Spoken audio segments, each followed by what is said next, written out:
Hi there, Rockstar, and welcome to episode 300 of Stand Out, Get Noticed. I'm Christina Canters, communication skills trainer, speaker, and MC.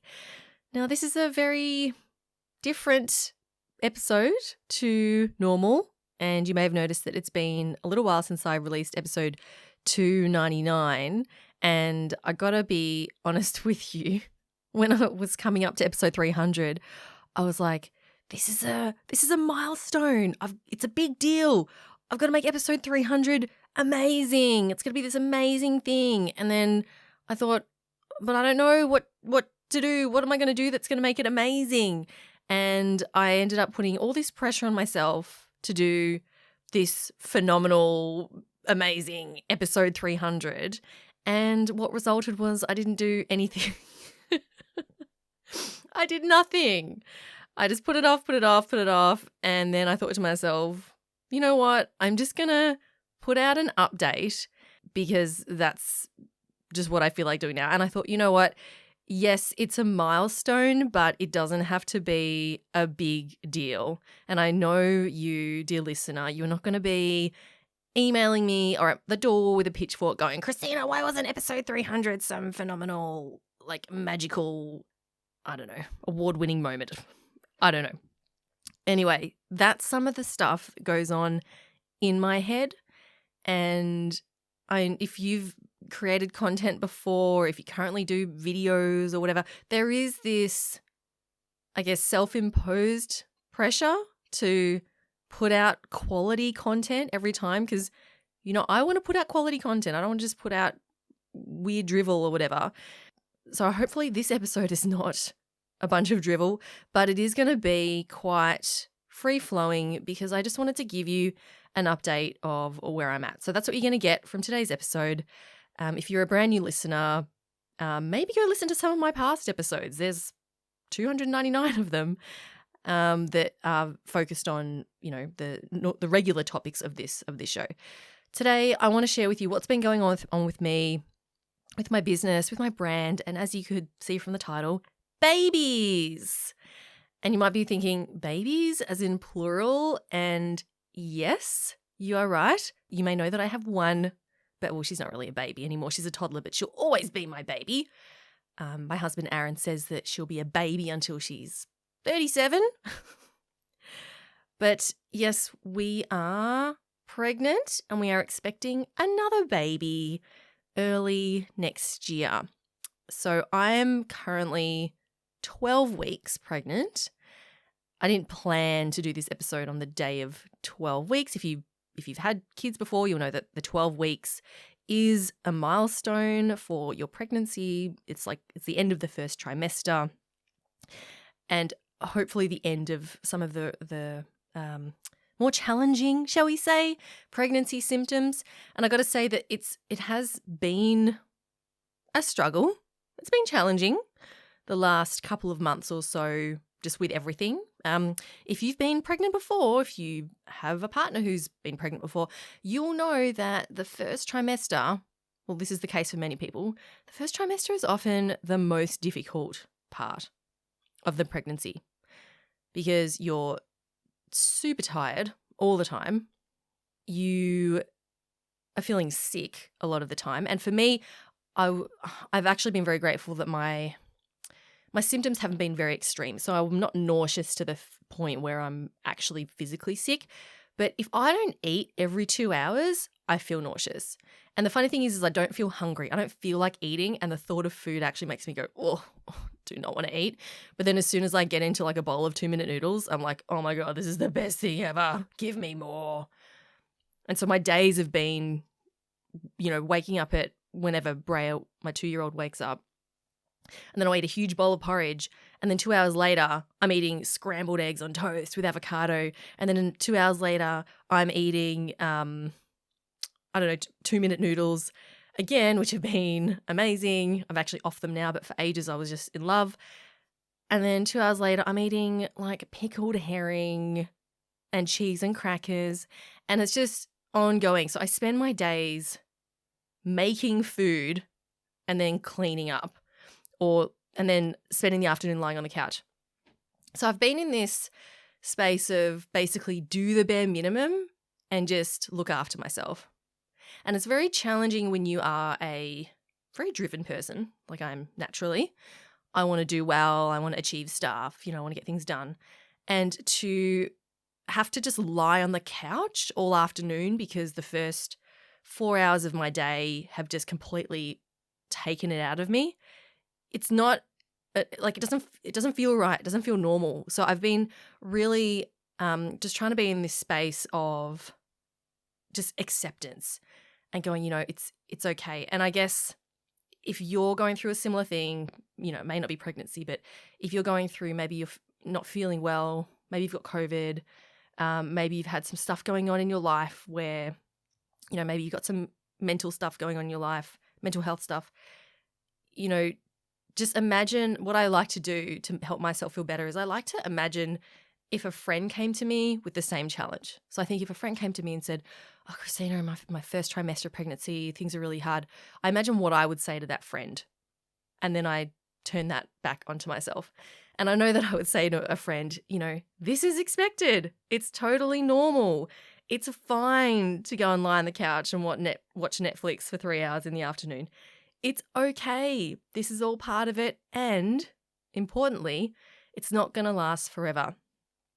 And this is something that I think is a really nice principle to apply to any rough patch or challenge that you're going through, is to know that it's not going to last forever. It's impermanent and you will get through it. And so as I say this now, I'm at 12 weeks. I'm definitely noticing some of my symptoms subsiding. So I'm actually starting to feel hungry instead of just feeling sick when I need food. What else? I don't have like the hot and cold chills. Like I used to have these extreme, I'd be freezing and then I would put on all these clothes and then I would be boiling and then I'd have to take them all off again. And it just made sleeping quite uncomfortable. And I had quite bad insomnia. I would wake up at 1 a.m. and not be able to sleep for 5 hours. And that kind of messed up my morning. So those sorts of symptoms are slowly subsiding, which I'm happy about. And I'm looking forward to, having some more energy as well.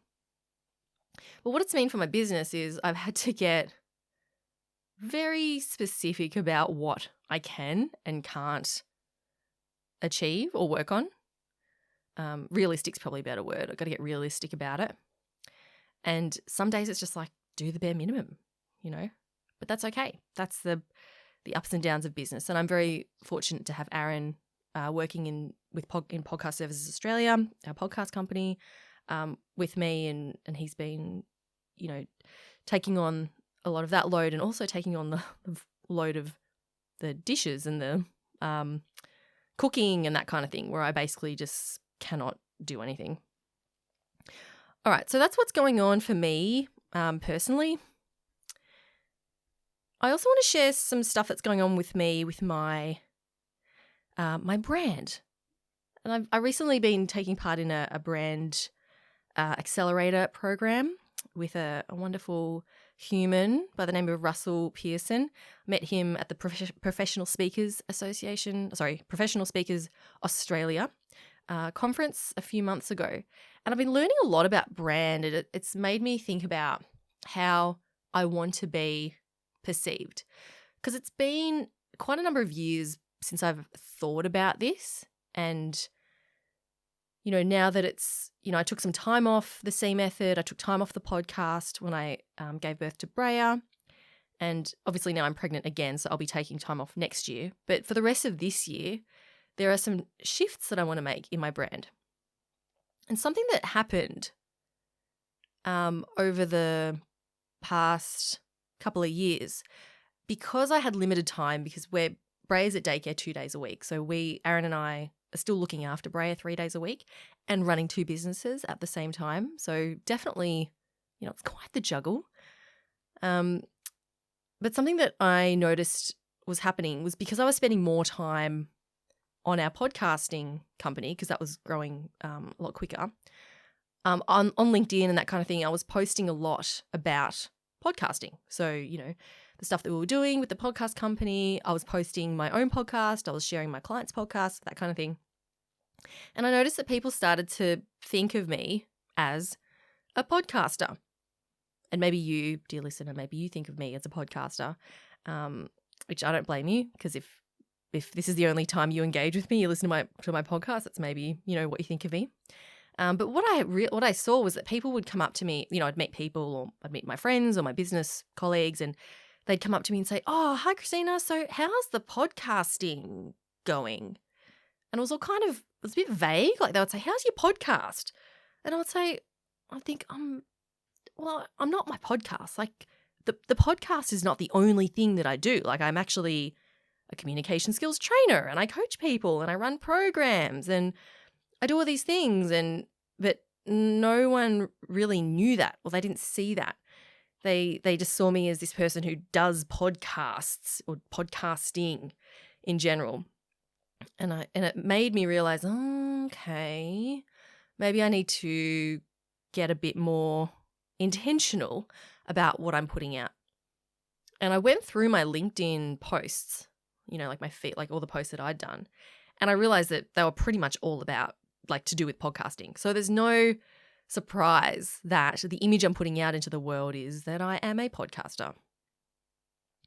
So that is something that I want to change.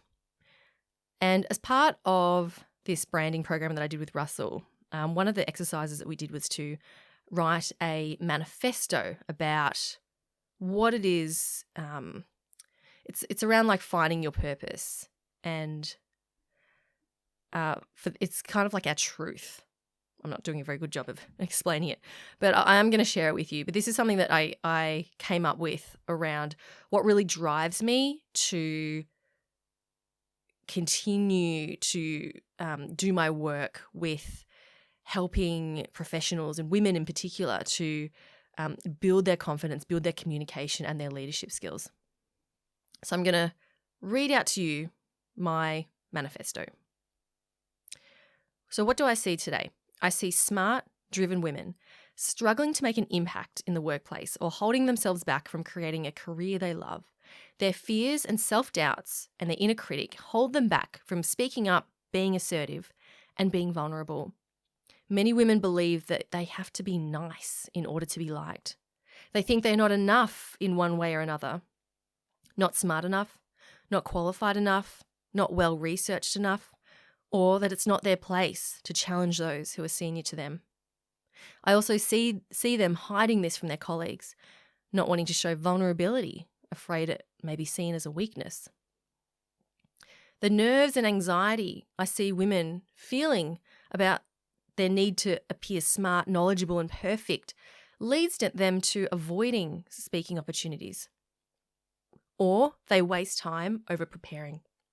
Or in the moment they go blank, their ideas leave their heads and they end up rambling and not getting their ideal message across. Now, what's wrong with this picture is that there are really smart and qualified women being overlooked for leadership and senior positions because they have not been shown to demonstrate those strong leadership qualities, such as being assertive, confident, communicating their value, and being visible. Women tend to wait to be promoted and rewarded for their hard work instead of making noise and showing that they deserve accolades. And if it goes on this way, I see there being fewer women in senior leadership positions, and the workplace culture will suffer, decisions will be more likely to be male ego-driven, and workplaces will be less collaborative. Now, I believe that the change needs to come from two places. First is organisation focused. Organisations need to prioritise, invest and support in the development of their female leaders. They need to understand that different people learn in different ways and allow their women leaders to personalise their own learning and development. And the second is individual focused. Women need to learn the skill of managing their unconstructive thoughts and emotions. They need to understand that the inner voice that says you're not good enough is not who they are. Shifting the unhelpful thoughts and managing the fear and anxiety will make a huge difference to the way women show up and lead at work. Also, learning the technical skills of powerful language, crafting a compelling message, storytelling, having difficult conversations, non-verbals and so on. These skills will equip them with the communication tools that they need to navigate the workplace and their leadership journey. So how does it look like when it's changed? The most immediate result is that more women are going to feel courageous, confident, and content, not only in their careers, but in their personal lives too. And then the follow-on effect is that a higher number of women in leadership positions will lead to improved culture and team collaboration and overall benefit for the company. A study published in the Journal of Applied Psychology in 2018 found that when women held top leadership roles, employees reported higher levels of engagement, job satisfaction, and commitment to the organisation. And with this, I believe we will see more organisations making positive, meaningful impact in society and on the world. And we absolutely critically need that positive, meaningful change now more than ever. So that's my manifesto. This is really what's driving me, what has driven me, but I don't think I've actually put it out there in that way. And so moving forward, this is what I'm currently working on ideas and how I want my brand to be presented to the world that is going to allow me to fulfill this purpose. And I've had some really good time, coming up with, words to describe what I want my brand to be and that kind of thing. And, I'll reveal more of that as I go about it, because it's not finalized, but it's definitely along the lines of being bold, artistic, lively, and inspirational. I'm all about human connection and communication. And what I want to be known for is, there's a lot of leadership trainers, a lot of, leadership and communication experts and coaches out there. And what I really want to be known for is for creating fun and playful spaces where people can feel safe to express themselves fully, whilst having a really good time. And I noticed that I do this outside my business life as well, which is interesting because I don't know, some of you may know, I don't know if I've mentioned this before, but Aaron and I, when we got married, we threw a festival, like an all-night music festival at my dad's property, and it was amazing. I don't know how else to describe it. I can't just describe it in one word. We ran a second one a few years later, straight after COVID lockdowns. And I've also hosted a number of smaller events at the property as well. And hosting events really brings me so much joy. And I was thinking about what it was about events that I love so much. And it's about bringing people together, getting people out of their comfort zones, doing something different, connecting with others, and just having a really good time. And I realized that I can bring that element of me into my business life as well. So when I'm speaking on stage, it's about making the event super fun, engaging, lively. And when people are in this space of laughing and having fun, they're also more likely to learn. They're more likely to absorb what it is that I'm sharing. And so for me, that's what I want to be known for. I also want to be known for inspiring people to be courageous, to speak up, and to also care less about what others think. And of course, as I was mentioning in my manifesto, I want to be known for helping passionate and purpose-driven women to make a bigger impact for themselves, for their companies, and also for society. And that's the generalities of it, but I do get excited when I think about it. And so with the brand, what I'm learning is that the brand then has to represent that everywhere. So if I am bold and dynamic and fearless and inspirational, how does that play out in my social posts? How does that play out in my photos of me? How does it play out in my website design? How does it play out in this podcast? Is it reflecting all of those things as the brand? So I'm taking all of these things into consideration, and it's a big task. And, I'm not sure if I should be doing this all in one go or if I could slowly implement it, but I'm just letting you know this is where I'm at right now. So what I'm going to do is I'm actually going to take a break from this podcast for the next couple of months. my energy is still, somewhat restricted due to, I'll be past 12 weeks soon, so I should be, not as fatigued and that kind of thing as I used to be. But I'm also very aware of just not overcommitting myself to too many things. And I want to take the next couple of months to really focus my creativity on working out, what my brand is going to look like and sound like, and putting measures into place to make that, to present it, to make it reality instead of just thinking about it. So that's where I'm at. So I will keep you up to date with how I go with the podcast. But in the meantime, I would love to hear from you. If there is something specific or hot topics or that kind of thing that you would like to hear on the show, then you are welcome to email me. It's cc@thecmethod.com, or come on over to LinkedIn and connect with me and send me a message. I'd love to hear from you. Are there people you would love to hear me have a chat to? Are there other topics you'd love to hear from me? Is there a specific challenge that you have at the moment that's, leadership, communication related, mindset related, that you would love to hear me talk about? Would love to hear from you. So reach out and let me know, and I'll make note of those, and, maybe one day you'll hear me do an episode on the podcast. By the way, if you're a relatively new listener, I guess if you've started listening in the last 6 months or so, you might be wondering, what do you mean you've done 300 episodes? Because they're not all publicly available. And this is true. I actually made, a few years ago, I made a bunch of my episodes private, only to members of my membership group that I started a little while back. But I've since, I put that on pause, and then I realized, it's probably not very fair to keep a bunch of my episodes private when actually no one's accessing them.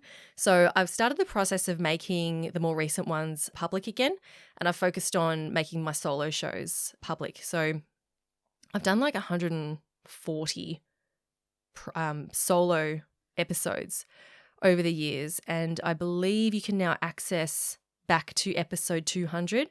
So 200 to 300 in terms of all my solo shows should be publicly available, and all you got to do is just scroll back through your feed to find them. So I'm not going to be republishing them here, but if you refresh your feed, they'll show up there.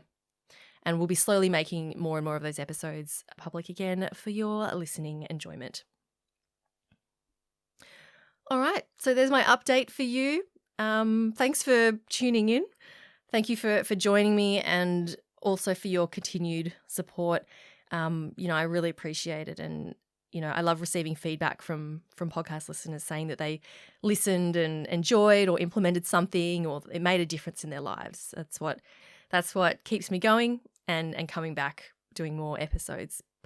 But in the meantime, I will be taking a break, but keep an ear out for updates. If you want to be, updated first and you're not on my email list, go to thecmethod.com and sign up there. I have a 10-day free small talk course, which I'm not sure if, how it'll go with the rebrand, if it'll still be there after the rebrand. So if you want to get in on that, jump on that, go to thecmethod.com. Actually, it's also at freeconfidencecourse.com. All right. And with that, thank you so much again for listening, Rockstar. Keep on being awesome. And I will talk to you soon. Take care. I'm Christina Canters, and this has been Stand Out, Get Noticed.